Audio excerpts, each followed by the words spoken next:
In the United States today, it is incredibly rare for an individual to make it through high school without being faced with the option of military enlistment. Without people serving in the armed forces, our country would not have the fuel to operate its military. Because these times are times of war, recruitment is especially active. It is thought by many in Congress that our military currently needs to recruit 50,000 more individuals just to meet the overseas demand. But the procedures used to recruit young people who are at one of the most crucial decision-making times of their lives are often questionable. Organizations like Greater Lowell for Peace and Justice, located in Lowell, Massachusetts, is one of several organizations nationwide working to promote awareness of what individuals really face once they've sworn themselves into service in the military. My name is Lenore, and I live here in Lowell, Massachusetts. And around the time the Iraq War started, a lot of us here in the Lowell area were very concerned that a war was going to start that we didn't support, and we wanted to see what we could do about that. So, like people all over the country, we came together to express our concerns, and we formed an organization called Greater Lowell for Peace and Justice, or GLPJ.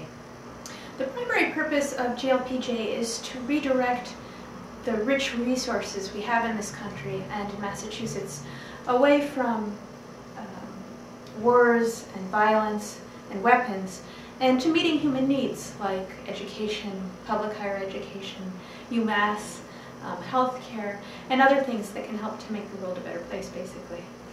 GLPJ is greatly concerned about the decisions young people are making. The choice to join the armed forces has consequences much beyond the individual. These consequences are not always temporary. They can have permanent effects beyond the here and now. When recruiting potential soldiers for enlistment, the officers tend to focus only on the benefits, which can lead to misinterpretation. As the economic situation becomes difficult, and also as the recruiters themselves are under greater pressure to recruit people, they've had to develop tactics which are not always honest and can involve some emotional manipulation. They might often tell people things that they express verbally but don't put in writing. We've heard that they'll lead people to believe that they might join the military but might be guaranteed that they won't actually have to go to war, where they might be killed or kill other people. And they're told sometimes by recruiters that if they join the military, they'll be guaranteed either a free education or free skills training in a lucrative trade or a profession.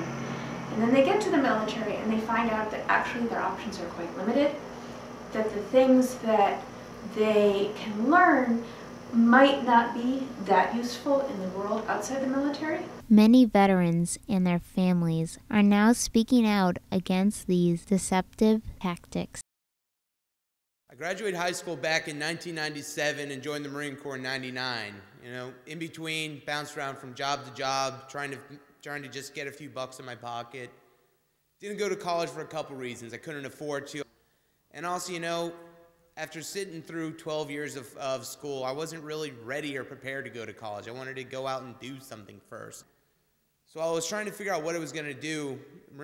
A Marine Corps recruiter found me and said, hey, you know, you're bouncing around. You want to do something with your life, you know, make a change. Well, hey, you know, join the Marine Corps. You know, you'll get adventure. You'll see the world. You'll travel. We'll put a roof over your head, give you health insurance, a paycheck, 3 square meals a day. And on top of all this, you'll get to defend your country. Great, where do I sign up? No matter how clean they make the war look, it's still men and women that have to fight this and have to come home and deal with it. The brightest point of all this has been the opportunities I've had to go into the high schools, especially the inner city high schools, and talk to the kids there, talk to them about what the military is, the recruiting that's going on right now. A lot of them come up to me and say, well, you know, I've got the recruiters coming up to me, but what do I do? You know what I tell them? I said, you know, I read an old Jewish proverb once that says, if given 2 choices, take the third. Although there is a certain prestige in enlisting to serve your country, it is by no means a light decision, but one that should be weighed carefully. One thing that gives groups like GLPJ credibility is the membership of military veterans who, although may be proud and supportive of the military, are concerned about the dishonesty prevalent in recruitment. We have a range of opinions about the military.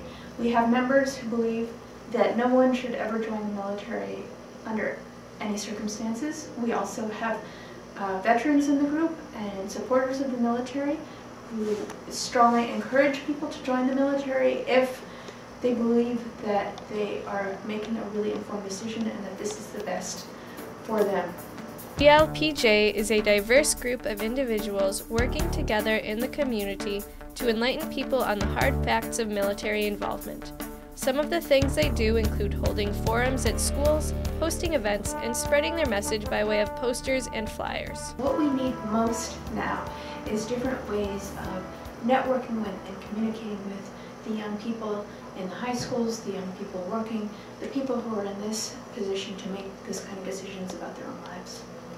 Mama, can't you see what this Corps has done for me? What this Corps has done for me? Put me in a barber's chair. Put me in a barber's chair. Snip, snap, and I had no hair. Snip, snap, and I had no hair. And if I die in a combat zone, if I die in a combat zone, box me up and ship me home. Box me up and ship me home. Put me in a set of dress blues. Put me in a set of dress blues. Comb my hair, shine my shoes. Comb my hair and shine my shoes. Pin my medals upon my chest. Pin my medals upon my chest. Tell my mama I did my best. Tell my mama I did my best. But my mama, don't you cry. My mama, don't you cry. Marine Corps motto is do or die. Marine Corps motto is do or die. And love cry Leo. Love cry Leo. Love cry Leo. Love cry